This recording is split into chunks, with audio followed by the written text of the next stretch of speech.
जैसे ही इमाम हुसैन अली असगर को मैदान में ले आते हैं तो फौजे यजीद हंसना शुरू करती है कि शायद हुसैन कुरान लेके आया है। इतनी देर में इमाम हुसैन अपनी अबा में छुपे हुए अली असगर को जाहिर करते हैं और फरमाते हैं, ऐ मेरे नाना की उम्मत, ये 6 माह का रसूल अल्लाह का नवासा है। अगर तुम्हारी जंग है तो मुझसे है। इस मासूम बच्चे ने तुम्हारा क्या बिगाड़ा है? अरे 3 दिन मुसलसल प्यासा रहने की वजह से इसकी माँ का दूध खुश्क हो गया है। इसे थोड़ा पानी दे दो, इसे आराम मिल जाएगा।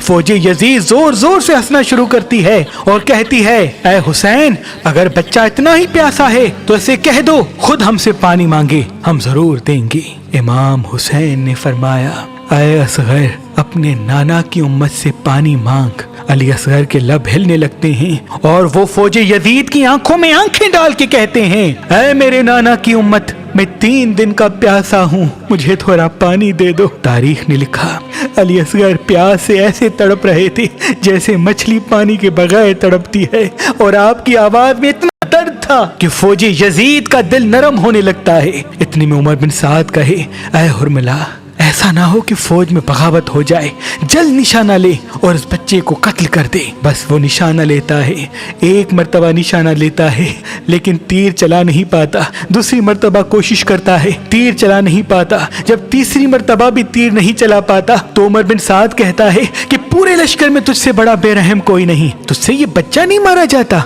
हुरमिला कहता है, मैं जैसे ही बच्चे का निशाना लेता हूँ तो खयाम से कोई सियाह लिबास वाली बीबी दूर से इशारा करती है कि ऐ जालिम ना मार, ये तेरे रसूल का नवासा है, 6 माह का बच्चा है। उमर बिन साद कहता है, तू खयाम की तरफ ना देख, बस इस बच्चे को कत्ल कर दे।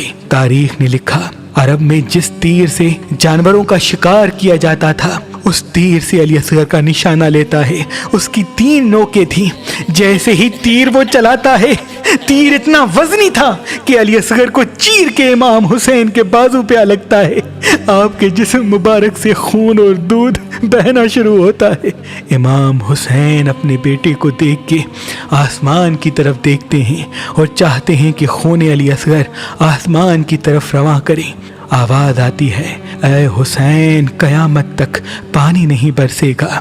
इमाम हुसैन चाहते हैं खून को जमीन की तरफ रवां करें। आवाज आती है, हुसैन, कयामत तक अनाज नहीं उगलेगा। इमाम हुसैन अपने चेहरे पे मल के अल्लाह से कहते हैं, ऐ अल्लाह, मैं रोज़े महशर तेरी दरबार में ऐसे ही आऊँगा, बस अपने बच्चे को अबा में छुपाए। खयाम को आते हैं और कहते हैं, ऐ रुबाब, अपने बेटे को ले। बीबी रुबाब ने जैसे ही अबा को हटाया तो चीख के रो के कहती हैं, ऐ अल्लाह, ये कितने जालिम हैं, क्या इनका खुद का कोई बेटा नहीं, ये कैसे रसूल अल्लाह के बच्चों पे जुल्म कर रहे हैं। इमाम हुसैन बीबी रुबाब को दिलासा देते हैं और फरमाते हैं, इस हमारे बच्चे की कुर्बानी रहती दुनिया तक याद रखी जाएगी। ऐ रुबाब, हमारी शहादत के बाद हमारी लाश को पामाल किया जाएगा, हमारे सरों को काटा जाएगा। मैं नहीं चाहता कि इस मासूम बच्चे की लाश की भी बेहुरमती हो। आओ खयाम के पीछे बच्चे की कब्र बनाते हैं। इमाम हुसैन और बीबी रुबाब खैमों के पीछे खड्डा खोदते हैं और वहां अली असगर को तदफीन कर देते हैं। तारीख ने लिखा, जैसे ही इमाम हुसैन की शहादत के बाद तमाम शहीदों के सरों को काटा जा रहा था तो इतने में आवाज आती है कि उस बच्चे की लाश नहीं मिलती जिसको हुसैन पानी पिलाने के लिए मैदान में ले आए थे।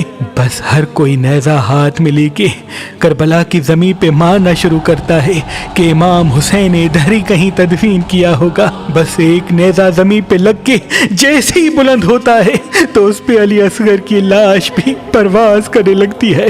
बीबी रुबाब ने जैसे ही दूर से अपने बच्चे की लाश को देखा तो रो रो के कहने लगी, ऐ अल्लाह, मैं तुझसे वादा करती हूँ कि जब तक जिंदा रहूंगी न ठंडा पानी पीऊंगी और ना ही कभी साए में बैठूंगी। उन जालिमों ने उस 6 माह के बच्चे का सर भी काट के नेज़े पे चढ़ा दिया और उसके जिस्म मुबारक को ज़मीन करबला पे छोड़ दिया। सदियों से सादात शमसिया अकीक पे आयतुल कुर्सी लिख के उस पे खास इसमें आजम दम करके अपने अकीदतमंदों को देते आ रहे हैं। अल्लाह के फजलो करम से जो भी ये आयतुल कुर्सी वाला अकीक पहनता है तो नजर, हसद, जादू, तावीज़ात, तमाम नहस चीजों के असरात कभी भी उन पे हावी नहीं होते। आप ये अकीक हमारी वेबसाइट मेहबान.com से भी हासिल कर सकते हैं।